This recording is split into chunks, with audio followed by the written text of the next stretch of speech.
peu près toutes. Et donc en astrologie védique, dont je vais parler, c'est le même zodiaque. Toutes les formes d'astrologie se ressemblent en fait. Il n'y a pas une grande différence. Il y a des spécificités qui permettent d'avoir une approche un peu différente selon les différentes écoles d'astrologie. Et je vais parler de celle de l'astrologie védique ce soir. Bien entendu, on voit se déplacer devant ces signes du zodiaque dont je viens de parler, le Soleil, la Lune et les différentes planètes du système solaire. Autrement dit, à chaque moment, à tout instant, les planètes du système solaire, le Soleil et la Lune, forment une configuration particulière sur cette grande règle que sont les signes du zodiaque. Cette configuration particulière, on peut l'arrêter à un moment donné, en choisissant un événement particulier, comme la naissance d'un individu. Quelqu'un naît à un moment donné, avec sa date, son heure de naissance, donc, et on regarde à cet instant-là comment sont disposées les planètes du système solaire devant cette règle que sont les signes du zodiaque. Cette disposition particulière sera celle qu'on va lire symboliquement pour parler de l'être et du devenir de la personne qui est née à cet instant-là.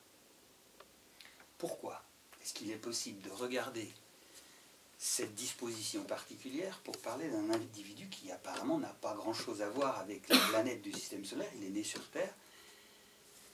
Tout ça peut être expliqué par l'approche védique de l'astrologie.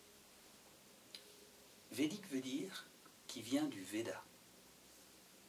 Le Veda, pour faire très simple, c'est l'ensemble des philosophies, concepts spirituels de l'Inde. Une large partie des religions pratiquées en Inde viennent du Veda, évoluent à partir du Veda. Sinon. Mais en réalité, peut-être pas plus scientifiquement que l'astrologie, mais en tout cas historiquement, certainement, le Veda est beaucoup plus large que l'Inde. Le Veda n'est pas particulièrement indien en réalité. Il a plutôt un caractère indo-européen, on pourrait dire. Car de la même façon qu'on peut trouver une source aux langues de l'Europe et de l'Asie, il y a moyen de trouver une source à la manière dont les Européens et les Asiatiques pensent. Une source commune, en dépit de la diversité des civilisations, on peut dire des cultures en tout cas, parce qu'il apparaît que très probablement la langue dans laquelle le Veda est écrite, qui est le sanskrit, est la forme la plus proche qu'on puisse connaître d'une source de langue indo-européenne. Certains ont pensé même longtemps que le sanskrit était l'indo-européen, la source de toutes les langues européennes et asiatiques. Personne n'a vraiment totalement contredit cette idée-là, même si elle a été un peu abandonnée. On continue à penser néanmoins que cette langue est la plus proche qui soit de cette origine de toutes les langues. Comme le Veda, écrit en sanskrit, contient une forme d'astrologie, on peut en déduire assez aisément que d'abord elle est très ancienne, et très probablement, comme les langues, elle est à l'origine des autres formes d'astrologie, des autres écoles. Ce qui explique pourquoi, finalement, c'est toujours le même zodiaque, les mêmes planètes, et surtout, les mêmes symboliques. Alors, symbolique, dans ce cas-là, ça veut dire que le fameux sens qu'on attache à un objet, c'est un sens qu'on attache aux éléments du ciel. Le soleil, par exemple, a un sens particulier, qui est celui du soi, de l'être essentiel. Vénus a un sens particulier, qui ne va pas vous surprendre. À votre avis, c'est quoi le sens de Vénus, d'ailleurs? Tiens, vous avez une petite idée? Vénus, c'est... Pas ceux qui connaissent l'astrologie, hein. Au niveau de la symbolique. Oui, la symbolique. Comme je disais, le soleil, c'est le soi. Qu'est-ce que pourrait représenter Vénus? Ça vous dit quelque chose? Je dirais l'amour et l'amour. Tout le monde le sait en fait. Hein. Ouais. C'est Ouais. des anciennes, Pouvoir le dire. voilà, c'est des anciennes réalités que tout le monde sait plus ou moins. Même Freud continuait à penser que le soleil était symbolique du soir, dans une image dessinée par un patient, par exemple. Ça reste réel, et pour des individus peut-être plus scientifiques, cette symbolique reste réelle. Il y a quelque chose qui est en l'humain et qui est en rapport avec ces choses-là.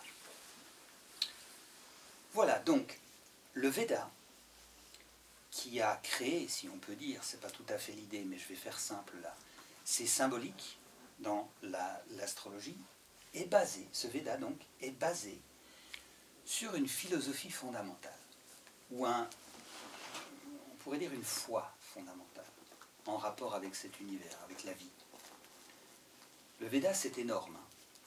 C'est énormément de bouquins, beaucoup de textes, des choses très complexes, difficiles parfois d'approche pour nous, occidentaux, au XXIe siècle. C'est quelque chose de très large, très riche, qui part un peu dans tous les sens, qui traite un peu de tous les sujets.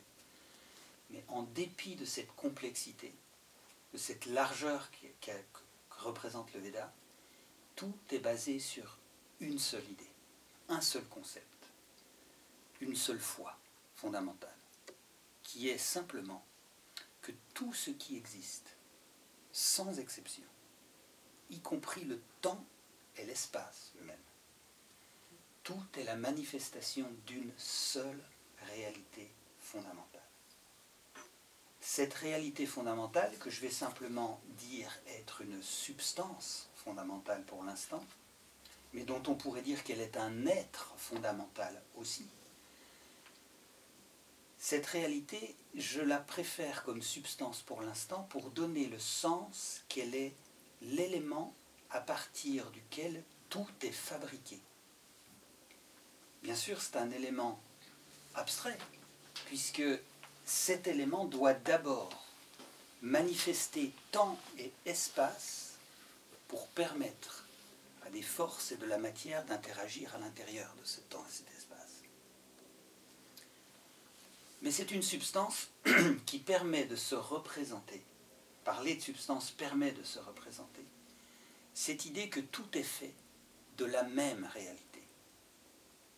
Par conséquent, rien que cette idée explique déjà, ou justifie déjà, même si ce n'est pas scientifique, comme je le disais, justifie déjà qu'on puisse regarder à un endroit de l'univers pour parler d'un autre. Qu'on puisse regarder les planètes du système solaire pour parler d'un individu qui naît sur Terre.